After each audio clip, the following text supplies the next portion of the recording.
이제 에베레스트 Q&A를 시작하겠습니다. 예, 그러도록 하겠습니다. 다음, 에베레스트 등반을 결심한 이유는 무엇인가요? 계기는?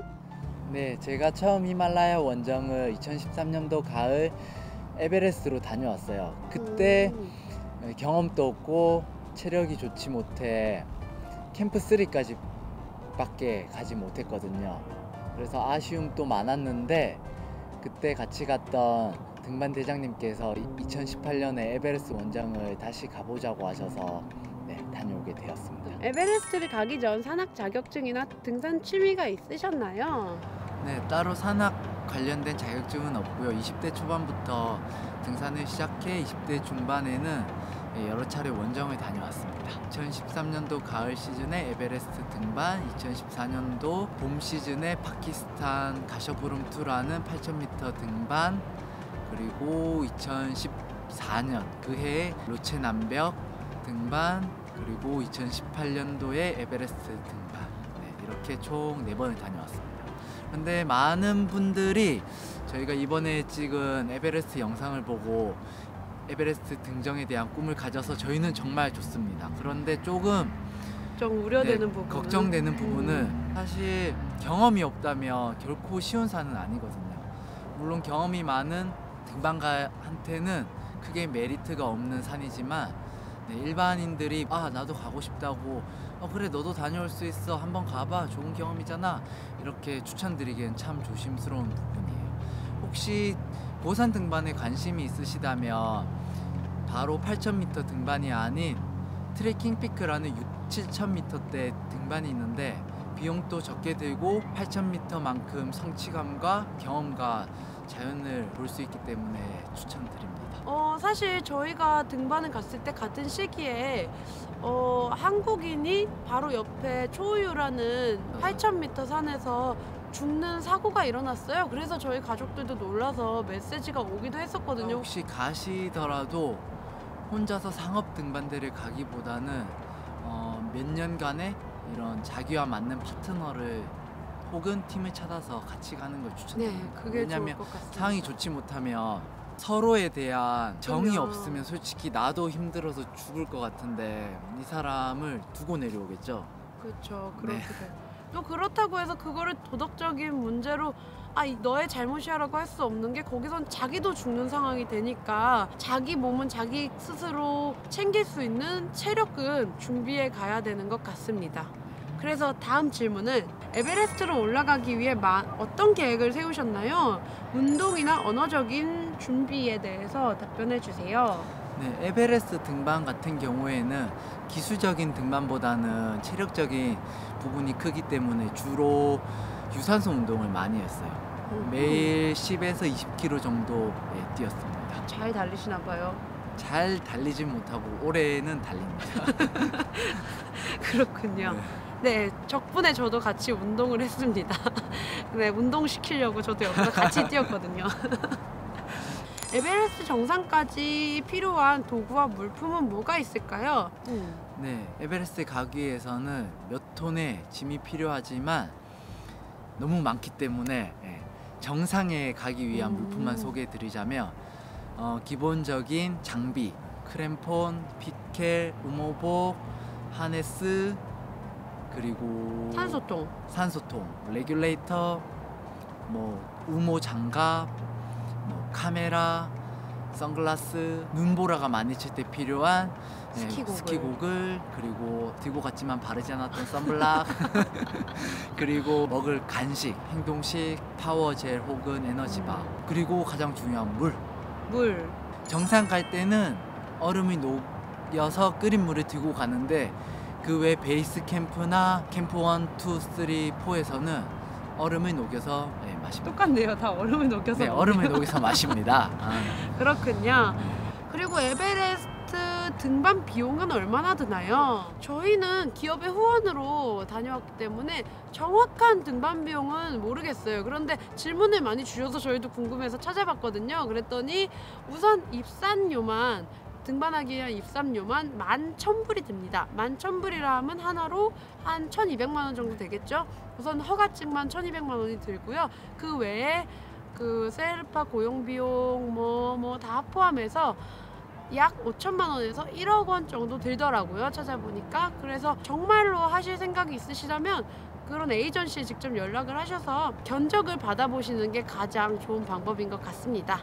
네, 다음 질문은 왜 베이스 캠프에서 6에서 7주 정도 머물다가 정상에 가셨나요? 네, 갑자기 산소가 많은 곳에서 부족한 곳으로 가면 신체의 급격한 변화로 폐수종이나 뇌수종이 걸릴 수 있어요.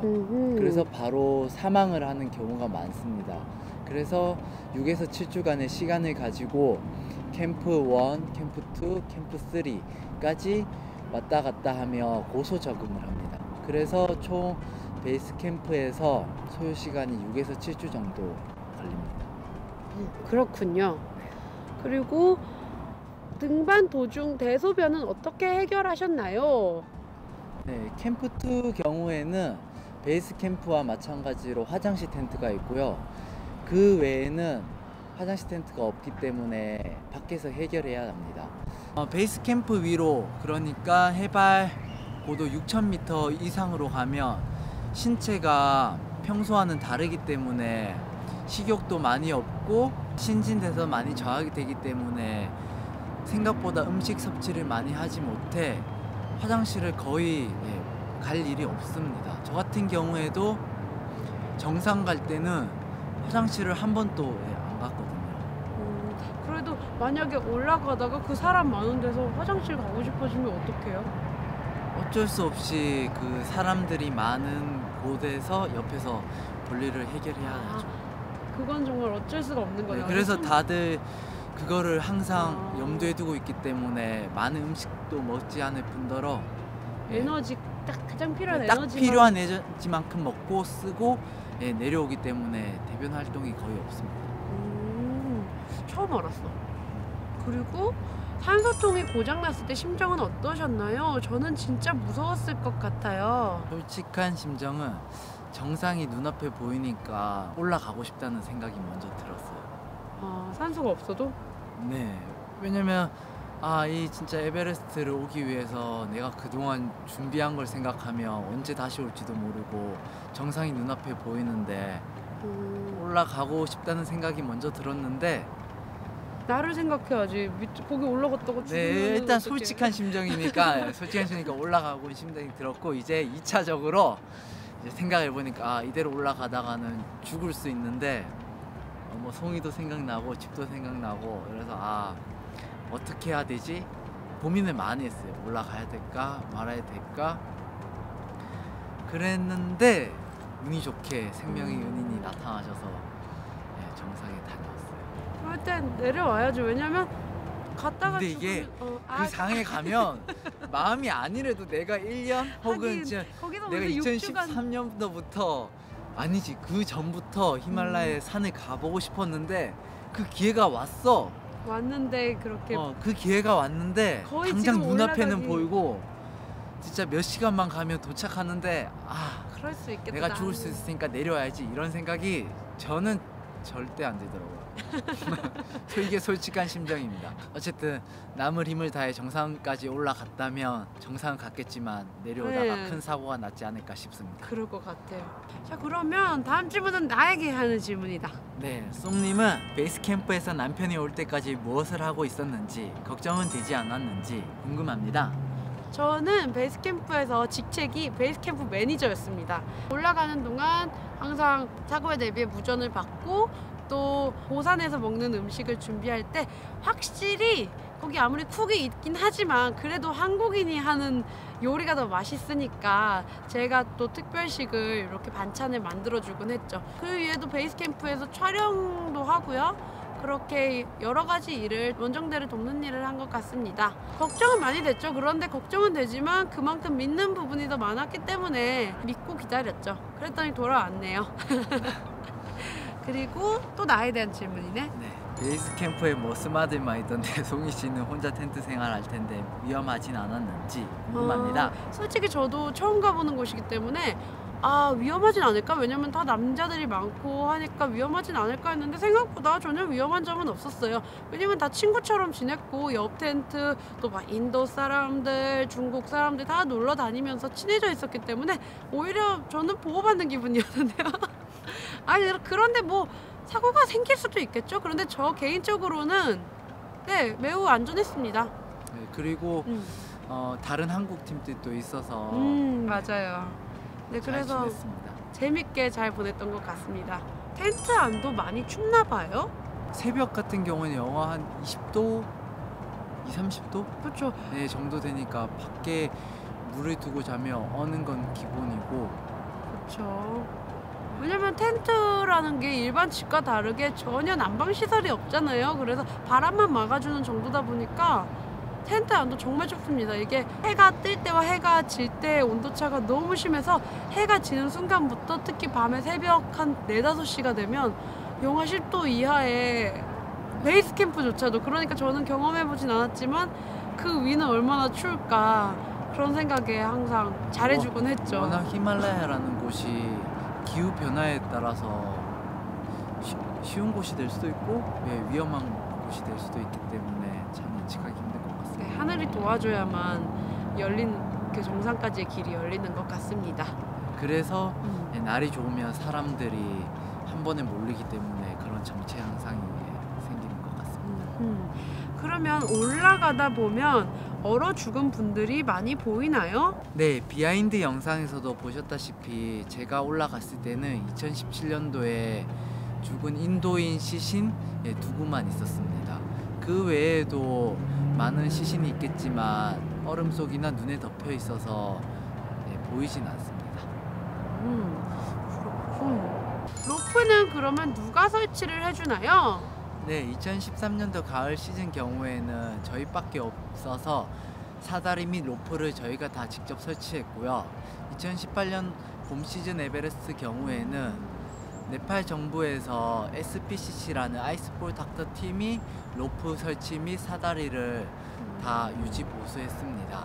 그 아이스폴 그 크레바스에 있는 그 제일 아이스볼 위험한 지대는 얼음 벽이라는 뜻인데요. 그게 계속 무너지고 생기고 무너지고 생기고 이 단계를 반복하다 보니까 처음 올라갔을 때와 마지막 내려왔을 때가 정말 이곳이 내가 올라갔던 길이 맞나 싶을 정도로 변하거든요. 그래서 그 구간을 계속 유지 보수를 해줍니다. 이 구간은 개인이 원하든 원치 않든 무조건 봄 시즌에 가면 네팔 정부에 일정 금액을 내고 이용하셔야 됩니다.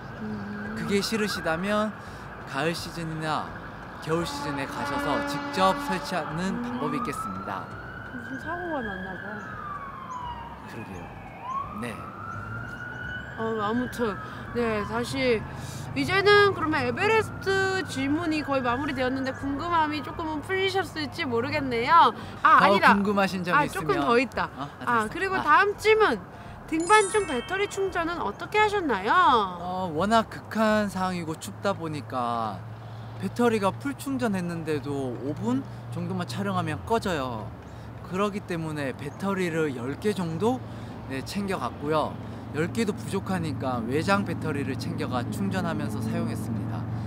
팁을 알려드리자면 국내 겨울에 촬영하실 경우에도 배터리가 방전되기 쉬우니까 따뜻하게 보관을 하셨다가 꺼내서 촬영하시면 조금 더 오래 사용하실 수 있습니다. 그렇게 사용하시고 다시 또 품 안에 넣고 다시 새로운 배터리를 꺼내서 넣고 이거를 반복하시면 오랫동안 촬영하실 수 있습니다. 사고가 났나 봐. 네, 좀 시끄럽지만 양해 부탁드립니다. 에베레스트 말고 가고 싶은 산이 있으신가요? 네, 가고 싶은 산은 참 많지만 모든 대륙에 있는 최고봉의 산을 다 올라가고 싶습니다. 작년에 송이와 다녀왔던 유럽 최고봉 엘브루즈, 그리고 이번에 다녀온 아시아 최고봉 에베레스트, 그리고 남극 최고봉 빈슨 메시프, 그리고 북미 최고봉 데날리, 남미 최고봉 아콘카구아, 오세아니아 최고봉 칼스텐츠, 그리고 아프리카 최고봉 킬리만자로 등은 아니지, 여기까지지. 킬리만자로 총 7가지라는 세븐 서밋이 있어요. 그 산을 한번 다 올라가 보고 싶습니다. 가능하다면 송이랑 함께 올라가고 싶습니다. 에베레스트는 다시 갈 생각은 있습니다. 난 안 갈래. 나는 무서워. 네, 기회가 되면 한번 다 올라가 보고 싶네요. 아, 백두산 가는 영상도 찍어주실 수 있는지 궁금해요. 그러고 보니까 백두산도 가고 싶은데요. 백두산을 까먹었네요. 가게 된다면 꼭 영상으로 남겨오도록 하겠습니다. 네. 그러면 이제 에베레스트 질문은 거의 마무리가 됐고요. 장거리 트레킹을 하려면 어떻게 체력 준비를 해야 할까요? 하프 마라톤은 꿈도 못 꾸는 저질 체력입니다. 네, 어떻게 하면 좋을까요? 저는 그냥 등산을 하는 걸 가장 추천드립니다. 왜냐면 쓰는 근육이 비슷하기 때문에 보통 저희는 달리는 걸 좋아해서 주로 러닝을 하는 편인데요. 근데 평소에 운동을 하지 않으셨다면 솔직히 러닝은 시작하기가 쉽지 않잖아요. 그리고 무릎에 부담이 가서 오히려 트레킹에 악영향을 미칠 수도 있고요. 그래서 그것보다는 산행을 조금씩 하면서 관련 근육을 키우시고 또 이 허벅지 근육을 키울 수 있는 약간의, 저도 사실 근력 운동을 별로 안 좋아해서 약간의 근력 운동을 해주신다면 훨씬 도움이 되지 않을까요? 역시 그래도 산행을 추천합니다. 네. 그러면 이제 저희의 모든 Q&A가 끝난 것 같고요. 여러 질문이 더 있긴 한데요. 나쁜 남자 컨셉으로 가보시는 건 어떠실까요? 나쁜 남자 컨셉 한번 해봐. 마 따라온나 이런 거 하면 되죠. 네, 이 부분은 제가 네, 좋은 컨텐츠 제안 감사드리지만 시간이 좀 오래 걸릴 것 같습니다. 나쁜 남자 컨셉이 조금 어려울 것 같네요. 네. 무한히 착한 남자라서. 자, 그럼 다음 마지막 질문. 영어로 써주셨는데요. What is the important thing in your life? 너희 둘을 제외하고, 서로를 제외하고 인생에서 가장 중요한 것은 무엇일까요? 무엇일까요? 저희 남은 인생에서 생각해 보면서 살아보도록 하겠습니다. 아직까지는 서로가 가장 중요한 것 같습니다. 네, 그러면 이상으로 저희 Q&A 영상을 마치겠고요. 많은 관심을 가져주셔서 감사합니다. 네, 저희에게 이런 궁금증을 가져주시니까 정말 감사드리고, 또 이렇게 날씨가 좋다 보니까 저희는 이제 알래스카 여행을 시작해야 될 것 같습니다.